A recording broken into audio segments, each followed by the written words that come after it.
Hello student, welcome to our YouTube channel Edu Skill Institute. Student, हम लोग class 11 accounts का chapter 3 कर रहे थे, थ्योरी बेस ऑफ अकाउंटिंग। आज इस चैप्टर का 4th लेक्चर है और हम इस लेक्चर में इस चैप्टर को एंड करेंगे। हमने पिछले लेसन में बचे हुए अकाउंटिंग प्रिंसिपल जो 11 थे उसमें से 5 अकाउंटिंग प्रिंसिपल को कवर करा था। आज की वीडियोज हम 6th अकाउंटिंग प्रिंसिपल से स्टार्ट करेंगे, दैट इज प्रूडेंस और कंजर्वेटिज्म प्रिंसिपल। हम लोग प्रूडेंस को ही कंजर्वेटिज्म प्रिंसिपल कहते हैं। अगर आपने 5th अकाउंटिंग प्रिंसिपल को नहीं देखा है तो वो वीडियोस डिस्क्रिप्शन में लिंक है, आप जाके देख सकते हैं। इस प्रिंसिपल को समझने के लिए आप एक एग्जांपल समझिए। जैसे इंडिया में बहुत सारे सुपरस्टिशंस होते हैं, जैसे बहुत सारे अंधविश्वास होते हैं, काली बिल्ली का रास्ता काट देना, बाई आंखों का फड़कना। तो जब भी ऐसा कुछ लोगों के साथ होता है तो उनको ये लगता है कि यार मेरी किस्मत बुरा होने वाला है ना, मेरे साथ कुछ बुरा होने वाला है, बुरी घटना होने वाली है मेरे साथ। तो वो पहले से प्रिकॉशन लेते हैं, पहले से तैयारी करने लगते हैं, कुछ पहले से प्रोविजंस बना के चलते हैं। जैसे कि बिल्ली रास्ता काट देती है तो कुछ लोग रुक जाते हैं, किसी और के क्रॉस होने का वेट करते हैं। कुछ लोग तो उसके ऊपर पत्थर फेंक देते हैं और फिर क्रॉस करते हैं। यानी वो ऐसा करके ये सोचते हैं कि मैंने उस इफेक्ट को नलिफाइड कर दिया है ना। ऑन द अदर हैंड, अगर किसी ने ज्योतिषी के हाथ दिखाए हैं और वो कहता है कि 2 दिन के बाद आपकी किस्मत अच्छी होने वाली है, तो वो घर में आके लड्डू नहीं बांटता, सेलिब्रेट नहीं करता। वो इस चीज का वेट करता है कि हाँ ठीक है ना, जब होगा तो होगा, देखेंगे। मतलब ह्यूमन नेचर क्या कहता है कि जब आपके साथ कुछ बुरा होने वाला होता है तो आप उसके बारे में पहले से सोच के चलते हो, एक प्रोविजन बना के चलते हो, तैयारी कर लेते हो। लेकिन अगर आपको लगता है कि कुछ अच्छा होने वाला होता है तो आप उस चीज के लिए वेट करते हो। आपके लिए भी तो ऐसा होता होगा। आपको लगता है कि एग्जाम में रिजल्ट अच्छे आने वाले हैं तो आप उस समय पार्टी नहीं देते हैं, रिजल्ट का वेट करते हो। उसी तरीके से ये प्रिंसिपल भी यही गाइड बिजनेस को करता है। बिजनेस को बोलता है देखो बिजनेस, अगर आपको लगता है कि फ्यूचर में अगर कोई लॉस होने वाला होता है तो आपको जब ये पता चला कि ये लॉस होने वाला है आप उसी समय रिकॉर्ड करोगे। लेकिन अगर आपको लगता है कि फ्यूचर में ये प्रॉफिट होने वाला है तो वेट करो, तब तक वेट करो जब तक वो एक्चुअल में प्रॉफिट ना हो जाए। तब तक रिकॉर्ड नहीं करना जब तक वो एक्चुअल में मतलब प्रॉफिट आपको ना हो जाए। बात समझ में आया? तो चलिए इसका एक डेफिनेशन देखते हैं। डू नॉट एंटिसिपेटेड प्रॉफिट, किसी भी फ्यूचर प्रॉफिट को आप रिकॉर्ड नहीं करेंगे, बट प्रोवाइड, यहाँ प्रोवाइड का मतलब होता है रिकॉर्ड करना। But provide for all possible losses, जितने भी फ्यूचर में लॉस होने वाला है आपको ऐसा लगता है तो आप उसको इमीडिएट रिकॉर्ड करेंगे। इसका एक और एग्जांपल देते हैं। मान लेते हैं बिजनेस ने किसी को क्रेडिट उधार दिया है, मतलब सेल करा है, ठीक है, 15,000 का, और 2 दिन के बाद ये पता चला कि वो बंदा तो भाग गया, तो बिजनेस को तो लॉस हो गया फ्यूचर में। तो जैसे ही बिजनेस को ये बात पता चला वो उसका एक प्रोविजन बनाएगा, एक लॉस का प्रोविजन बनाएगा, है ना। जैसे कि देखते हैं, इसका बेस्ट एग्जांपल है creation of provision for doubtful debts. यहाँ डेब्ट्स का मतलब होता है डेटर, जिन्होंने उधार पे सामान लिया था, डेटर, और उसके डेटर जो है उसका डॉटफुल चल रहा है, मतलब अब ये पैसा देगा नहीं देगा, चला जाएगा। तो उसके लिए पहले से हमें प्रोविजन बना के चलना है ना। पहले से तैयारी कर लेनी है कि पहले से ही मान लेना है कि अब तो ये लॉस हो गया, डूब जाएगा। बेशक बाद में रिकवर हो जाए, कोई दिक्कत नहीं है, लेकिन पहले से आप प्रोविजन बना के चलेंगे कि ये पैसा अब नहीं आने वाला, है ना। दूसरा क्या होता है, closing stock is valued at cost और market price whichever is lower. इसका एग्जांपल समझाते हैं। मान लेते हैं क्लोजिंग स्टॉक है आपके पास 25,000 का, है ना, और ये कॉस्ट है, लेकिन मार्केट प्राइस आज की डेट में इसका 30,000 हो जाता है। तो आप ऐसा नहीं बुक में आप 30,000 शो करोगे, आप 25,000 ही शो करोगे। बेशक ये बाद में जाके 30,000 में बिक जाए, आपको 5,000 का प्रॉफिट हो जाए, वो ठीक है, लेकिन अभी आपने बेचा नहीं है और जब तक बेचोगे नहीं तब तक ये फ्यूचर प्रॉफिट होने वाला है और प्रॉफिट को आप रिकॉर्ड नहीं करोगे।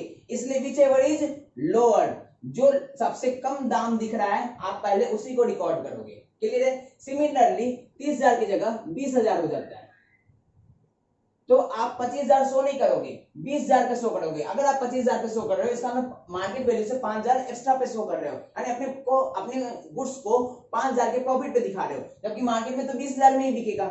इसलिए आप रिकॉर्ड फिर 20,000 पे करोगे। समझ में आ रहा है? ये सिंपल सा प्रिंसिपल है, ये समझाता है एक ह्यूमन नेचर को, समझाता है बिजनेस को। देखो बिजनेस हर चीज में ये चीजें होती हैं कि अगर आपको लगता है कि ये लॉस होने वाला है तो उसको रिकॉर्ड करके चलना चाहिए, उसका प्रोविजन बना के चलना चाहिए। ऐसा नहीं कि अगर आपको लगता है कि प्रॉफिट होने वाला है तो आप उसकी अभी से सेलिब्रेट करना शुरू कर दो, अभी से मानना शुरू कर दो। ऐसा नहीं है, प्रॉफिट के लिए आपको वेट करना पड़ेगा तब तक जब तक वो एक्चुअल में प्रॉफिट ना हो जाए। सिंपल सा प्रिंसिपल है। क्लियर है, बातें समझ में आ रहा है। तो हमारा कॉस्ट प्रिंसिपल, इसे हिस्टोरिकल कॉस्ट प्रिंसिपल भी कहते हैं। According to this principle the assets is recorded in the books of account at cost price. जब हम बिजनेस में कोई एसेट्स को परचेज करते हैं तो उसे कॉस्ट प्राइस पे ही रिकॉर्ड करते हैं। कॉस्ट प्राइस का मतलब यहाँ पे ये होता है परचेज प्राइस। परचेज प्राइस, जिस प्राइस पे हम किसी एसेट्स को खरीद रहे होते हैं। सपोज किसी एसेट्स को हमने खरीदा एट कॉस्ट ₹50,000 और कुछ समय के बाद इसकी मार्केट वैल्यू बढ़ के 75,000 हो जाती है, या फिर उसकी मार्केट वैल्यू कम हो जाती है 30,000। तो ये हमारे लिए इररिलेवेंट होता है price changes, because of according to this concept कि जितने भी एसेट्स को आप परचेज कर रहे हो उसकी रिकॉर्डिंग एट कॉस्ट पे होगी। जो प्राइस लेवल चेंज हो रहा है वो हमारे लिए इररिलेवेंट होगा। समझ में आ रहा है। अब कोई भी एसेट्स को मान लेते हैं, एक लैपटॉप है, हमने उसे 30,000 में खरीदा, 3-4 साल के बाद कोई अगर पूछेगा कि ये लैपटॉप आपने कितने में खरीदा, तो मैं तब भी कहूंगा कि 3 साल पहले हमने 30,000 में खरीदा था, क्योंकि ये 3 साल पहले की बातें हैं। तो दैट इज कॉस्ट हमारा वो क्या हो जाएगा, हिस्टोरिकल कॉस्ट हो जाएगा। इसीलिए ये प्रिंसिपल को हम हिस्टोरिकल कॉस्ट प्रिंसिपल भी कहते हैं। समझ में आ रहा है। प्रिंसिपल है हमारा मैचिंग प्रिंसिपल। देखिए इस प्रिंसिपल को समझाने के लिए मुझे पहले आपको एक एग्जांपल समझाना पड़ेगा। सपोज मैंने 10 बुक को खरीदा है एट द रेट ऑफ ₹100 का, तो मैंने टोटल खर्चा किया है 1000 का, मैंने खर्च कर दिया। क्लियर है।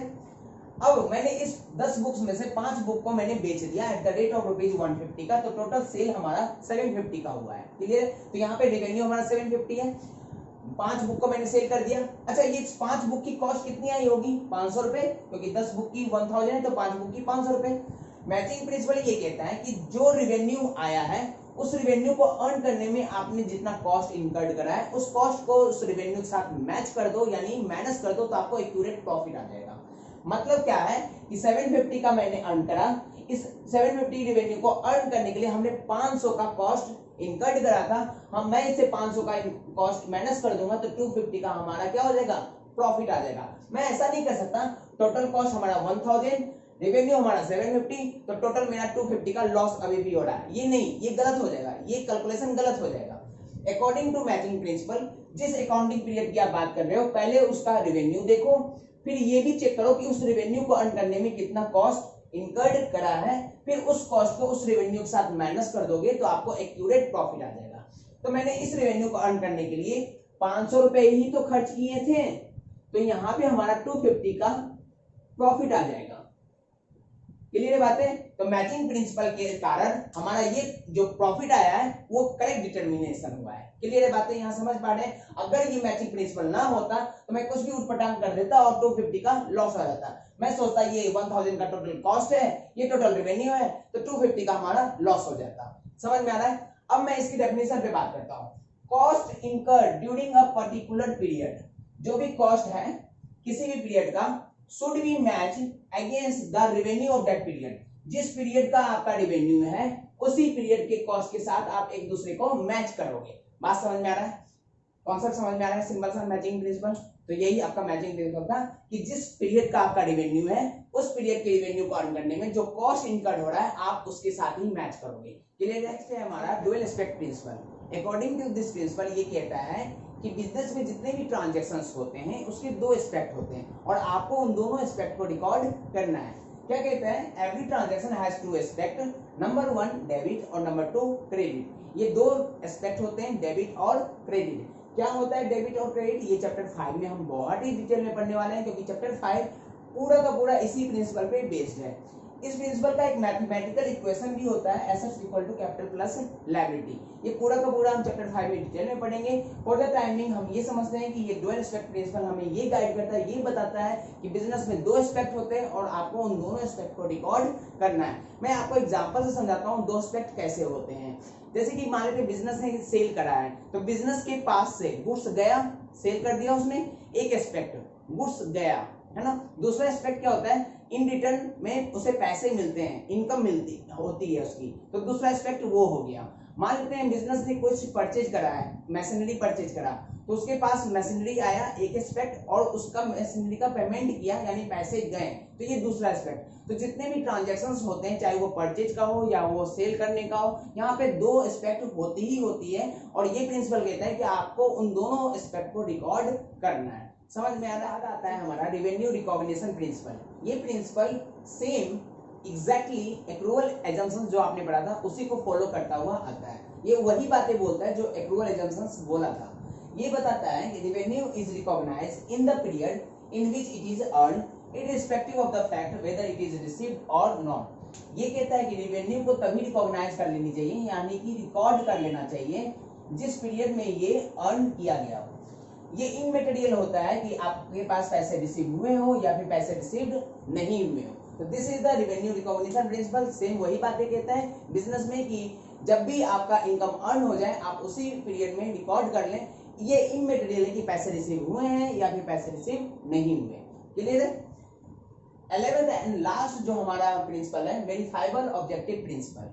ये प्रिंसिपल क्या कहता है कि बिजनेस में जितने भी ट्रांजैक्शंस को आप रिकॉर्ड करते हैं उसका एक एविडेंस होना चाहिए जिसके आधार पे उस ट्रांजैक्शंस का क्या कर पाए आप वेरिफिकेशन कर पाए। There must be an objective evidence of transactions which are capable of verification। इसका मतलब है जितने भी ट्रांजैक्शंस आप रिकॉर्ड करते हैं उसका एक कोई ना कोई एविडेंस होना चाहिए जिसे आप आगे जाके वेरीफाइड कर पाए। तो वो कौन कौन से एविडेंस होते हैं? तो जब आप गुड्स खरीदते होंगे तो आपको बिल मिलता होगा, जब आप सेल करते होंगे तो इनवॉइसेज बनाते होंगे। तो these are evidence which are helpful in the verification of the transactions. ये सभी एविडेंस हैं जो हेल्पफुल करते हैं, मदद करते हैं किसी भी ट्रांजैक्शन का वेरिफिकेशन करने वक्त। क्लियर है बात है? तो बेसिकली ये आपका 11th प्रिंसिपल हमने कंप्लीट करा है आज। आपका 11th प्रिंसिपल और विथ 3 एजम्पशंस ऑफ अकाउंटिंग जो था वो हमने कंप्लीट करा है। तो ये 3 चैप्टर जो था वो कंप्लीट हो गया। नेक्स्ट हम 4 चैप्टर करेंगे बेसिस ऑफ अकाउंटिंग।